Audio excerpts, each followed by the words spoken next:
Hello everyone, কেমন আছেন সবাই? আমার আরও একটি নতুন ভিডিওতে আপনাদের অনেক অনেক স্বাগত। রেডি হয়ে স্বামী স্ত্রী দুজনে মিলে বেরিয়ে পড়েছি মনের খুব কাছের আর ভীষণ প্রিয় একটা জায়গায় যাব বলে। ওখানে গেলে না মনটা ভীষণ শান্ত হয়ে যায়, তাই ভাবলাম দুজনে একা একা যাব কেন, আপনাদেরও বরং সঙ্গে নিয়ে যাই, দেখবেন ভীষণ ভালো লাগবে। চলুন তবে যাওয়া যাক। খুব কাছাকাছি চলে এসেছি। আজ আমরা এসেছি বাতাসির বলাইঝোড়া নামে একটি জায়গায়। ও আরও একটি কথা বলে দিই, আজ আমি আপনাদের সাথে যে ভিডিওটা শেয়ার করছি সেটি হলো পৌষ সংক্রান্তির দিনের। এই তো চলেই এসেছি। কেউ কেউ হয়তো দেখে বুঝেই গেছেন যে বলাইঝোড়ার বিখ্যাত মা রক্ষাকালীর মন্দিরে এসেছি আজ আমরা। তো চলুন এবার আগে পুজোর ডালাটা নিয়ে নিই, তারপরে মায়ের দর্শন করি। আগের বছর না বেশ সুন্দর মাটির একটি পাত্রে ডালা সাজিয়ে দিচ্ছিল, তো সবাই পুজো দিয়ে ওখানেই মাটির পাত্রগুলো রেখে আসে। ভেঙে গিয়ে না হাত পা কাটার সম্ভাবনা থাকে, তাই এবছর থেকে বন্ধ করে দিয়েছে। তাই সবাইকে প্লাস্টিকে করে পুজোর সামগ্রী গুছিয়ে দিচ্ছিল। আমার না ভালো লাগছিল না, তাই ওই দিদিকে বললাম, তোমার ঝুড়িটাতেই আমাকে ফুল বেলপাতাগুলো সাজিয়ে দাও, আমি পুজো দিয়ে ফেরার পথে তোমাকে দিয়ে যাব। আর দিদিটা না আমার কথাতে রাজিও হয়ে গেল। অনেক বকবক হয়েছে, চলুন এবার মায়ের দর্শন করে নিই। এখানে কিছু বলার নেই আমার, মায়ের দিকে তাকালেই যেন ভাষা হারিয়ে ফেলি। কি অপূর্ব রূপ মায়ের, মনে হয় চুপচাপ তাকিয়েই থাকি। মায়ের দর্শন করে আপনাদের কেমন লাগলো কমেন্ট করে জানাবেন। তো যাই হোক, চলুন এবার মায়ের পুজোটা সেরে ফেলি। এই দিয়ে দ্বিতীয়বার এলাম আমি এই মায়ের মন্দিরে। আগের বছর এই দিনে প্রথম এসেছিলাম। আসলে পৌষ সংক্রান্তির দিন রাত্রে বিশাল আয়োজন করে মায়ের বাৎসরিক পুজো হয়, আর দিনের বেলায় যে যার যার মতো পুজো দিতে আসে। আমার ভীষণ ইচ্ছে আছে একবার রাত্রে মায়ের পুজো দেখার। জানি না কবে হবে, দেখাই যাক মা কবে আমার এই ইচ্ছে পূরণ করেন। এই মা রক্ষাকালীর মন্দির আমার কাছে আরও একটি কারণের জন্য ভীষণ স্পেশাল। সেটা হলো আমার এই রাজ সোনাস ওয়ার্ল্ড চ্যানেলটির প্রথম ভিডিও হলো এই মায়ের মন্দিরে পুজো দিতে আসার ভিডিও। আগের বছর পুজো দিতে এসে টুকটাক ভিডিও করেছিলাম, তখনও ভাবিনি আমি কখনো ইউটিউবে চ্যানেল খুলবো। হঠাৎ বাড়িতে বসে একদিন ভিডিওগুলো দেখতে দেখতে মনে হলো ইউটিউবে একটা চ্যানেল খুলি, আর প্রথম মায়ের এই পুজো দেওয়ার ভিডিওটা দিয়েই শুরু করি।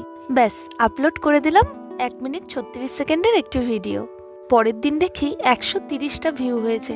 কি ভীষণ খুশি হয়েছিলাম, কি বলবো আপনাদের। তো যাই হোক, আমার পুজো দেওয়া হয়ে গেছে, এবার ওই বাপ্পা পুজোটা দিয়ে নিচ্ছে। মায়ের মন্দিরের পাশেই রয়েছেন বাবা মহেশ্বরের মন্দির। অবশ্য মা যেখানে থাকবেন বাবা তো অবশ্যই সেখানে থাকবেনই। চলুন তবে এবার বাবা মহাদেবের পুজোটা সেরে নিই। এই যে দেখতে পাচ্ছেন অশ্বিনী কুমার দে, ইনি মায়ের মন্দিরের প্রতিষ্ঠা করেছেন। আরও একটা কথা বলি, এই মন্দিরে কোনো বলি ঠলি হয় না। যাদের মনের ইচ্ছে পূরণ হয় তারা পায়রা উড়িয়ে দিয়ে যায়। ওই দেখুন মন্দিরের ভেতরে কত পায়রা উড়ে বেড়াচ্ছে। পুজো দেওয়া হয়ে গেছে, চলুন এবার যাই। এবছর এই বলাইঝোড়া মা রক্ষাকালীর মন্দিরের 50তম পুজো। আমরা দুজনেই পুজো দিয়ে বেরিয়ে এসে দেখি যে র্যালিটা সকালে বেরিয়েছিল সেটা এখন ফিরছে। সবাই কি সুন্দর সেজে গুজে ঢাক ঢোল বাজিয়ে নাচতে নাচতে আসছে। তাই কিছুক্ষণ দাঁড়িয়ে দেখলামও, আবার ক্যামেরাও বন্দি করে নিলাম। এই দেখুন কেমন সুন্দর শিবকালী সেজেছে। এই মায়ের পুজোকে কেন্দ্র করে সবাই কত আনন্দ করছে, দেখতে বেশ ভালো লাগছিল। তবে বেলা পড়ে আসছে, ইচ্ছে থাকলেও আর দেখার উপায় নেই। আমার বাড়ি থেকে প্রায় 40 কিলোমিটার দূরে এই মায়ের মন্দির, তাই এবার ফিরতে হবে। সারাদিন দুজনে উপোস করেছিলাম, পুজো দেওয়া হয়ে গেছে, এবার একটু একটু খিদে পাচ্ছে। আর পেয়ারা মাখা তো আমাদের দুজনেরই ভীষণ পছন্দ, দেখে আর লোভ সামলাতে পারলাম না। এই মায়ের পুজোকে কেন্দ্র করে এখানে মেলা বসে, 3 দিন থাকে এই মেলাটি। তবে এখনো পুরোপুরি শুরু হয়নি, সবাই গোছগাছ করছে, সন্ধ্যের থেকে শুরু হবে। তবুও একটুখানি ঘুরে ছেলে দুটোর জন্য কিছু জিনিস নিয়ে নিলাম।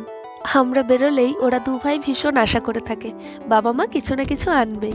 ওদের জন্য কিছু জিনিস নিয়ে নিয়েছি, তো চলুন এবার এগোই। আর এদিকে আর এক কাণ্ড হয়েছে, ওর নাকি আর একটু খিদে পাচ্ছিল।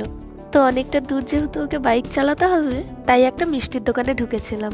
ও নিয়ে নিয়েছিল মালাই চমচম, আর আমার খুব একটা ইচ্ছে ছিল না, তবুও নিয়ে নিয়েছিলাম একটা রসমালাই।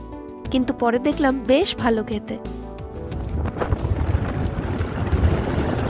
মায়ের পুজো দিয়ে মেলায় ঘুরে মিষ্টি টিষ্টি খেয়ে বেরিয়ে পড়েছি বাড়ির উদ্দেশ্যে। ভীষণ ভালো কাটলো আজকের দিনটা আমাদের। আপনাদের কেমন লাগলো জানাবেন কিন্তু। আজ তবে এটুকুই থাক, আবার খুব তাড়াতাড়ি দেখা হবে নতুন একটি ভিডিওতে। সবাই খুব ভালো থাকবেন, সুস্থ থাকবেন, মা যেন সবার ভালো করে। আজ তবে আসি।